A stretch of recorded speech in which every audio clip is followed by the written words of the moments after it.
peut revenir au sourire d'ailleurs, parce que j'imagine que quand vous entrez dans une chambre, forcément, alors déjà vous avez le sourire, mais forcément il est un facilitateur, on le disait un peu tout à l'heure, mais c'est un facilitateur de contact. Oui, oui.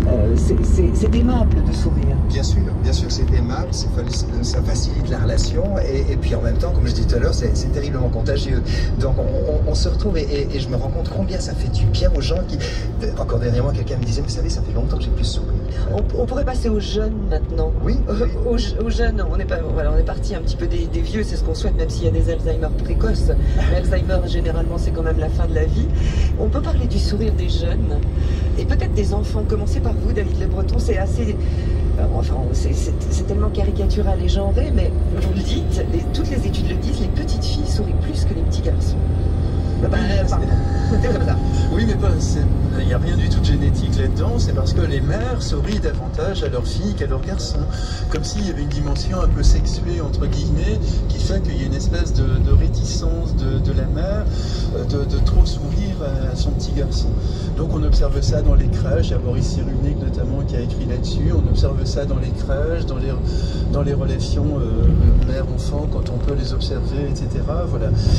Et dans la vie courante, on le sait bien, les femmes sont davantage souriantes que les hommes. Comme toute émotion d'ailleurs, parce que l'homme ne doit pas pleurer, l'homme ne doit pas exprimer aussi ses difficultés intérieures et ses joies intérieures.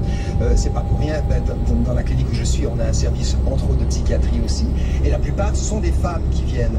Alors c'est vite dit que les femmes sont plus fragiles que les hommes, c'est faux, c'est que les hommes sont tellement blindés au niveau émotionnel qui n'osent pas se dire j'ai besoin d'être accompagné, j'ai besoin de l'aide, et les femmes oui. Donc c'est vrai que je pense que la femme spontanément est beaucoup plus ancrée à ses émotions que l'homme lui-même. Dans le sourire, il y a une sorte d'abandon d'ailleurs, d'abandon à l'autre, et qu'on comprend chez une femme qui est dans une espèce de confiance dans le monde, de confiance dans les autres, là où l'homme veut être en position de maîtrise, de contrôle.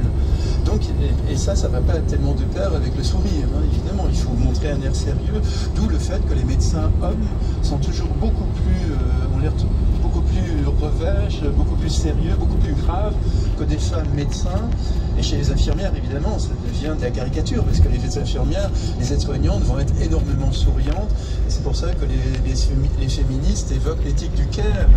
Et le care, le soin, ça va forcément de pair avec le sourire. Ne pas avoir le sourire, c'est afficher au contraire une forme de virilité, entre guillemets. Le médecin qui regarde son patient avec un air sérieux, il a l'air de dire « je contrôle, j'assure ». Enfin, on picore un peu, pardon, hein, mais ces enfants sauvages aussi, histoire très touchante de ces enfants sauvages, et on en revient à l'histoire du mimétisme et de l'apprentissage, et de ces enfants aveugles aussi à qui on apprend le sourire en posant les mains sur le visage pour qu'ils comprennent les expressions.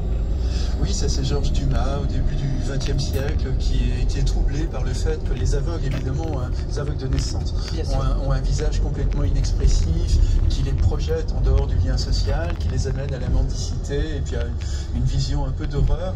Et Dumas a ce sentiment que peut-être on peut éduquer les enfants aveugles à un certain nombre de mimiques pour les rendre compréhensibles à leur entourage. Et il va faire l'expérience avec une poignée de jeunes aveugles, et de façon très, très belle.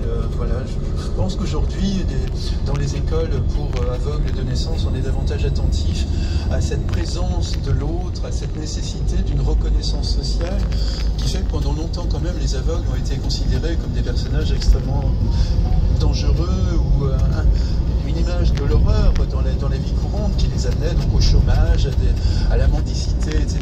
Aujourd'hui, heureusement, on n'en est plus du tout là. Juste une petite remarque, dans les églises, longtemps, c'était les pasteurs, c'était des hommes, les prêtres, ce sont des hommes, et c'est vrai qu'il y a le côté austère, et on ne sourit pas, hein. D'ailleurs, j'ai vu un dessin qui était génial, où on voit le pasteur qui rentre à la maison, et sa femme lui dit « Arrête de sourire maintenant, t'es à la maison ». Parce qu'on dit c'est le sourire tête du pasteur, non, il doit être sérieux de la fonction. Et ce qui est magnifique, on a de plus en plus de femmes pasteurs maintenant, et j'ai remarqué que du coup, le sourire s'introduit dans l'église, et j'en suis fort heureux.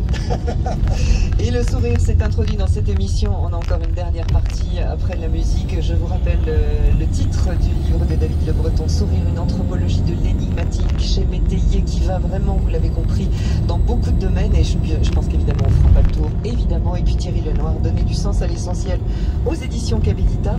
On fait un détour par Mathieu Boré sur la première, I Love to See You Smile. Et moi aussi, même à la radio ça s'entend. I was born to make you happy.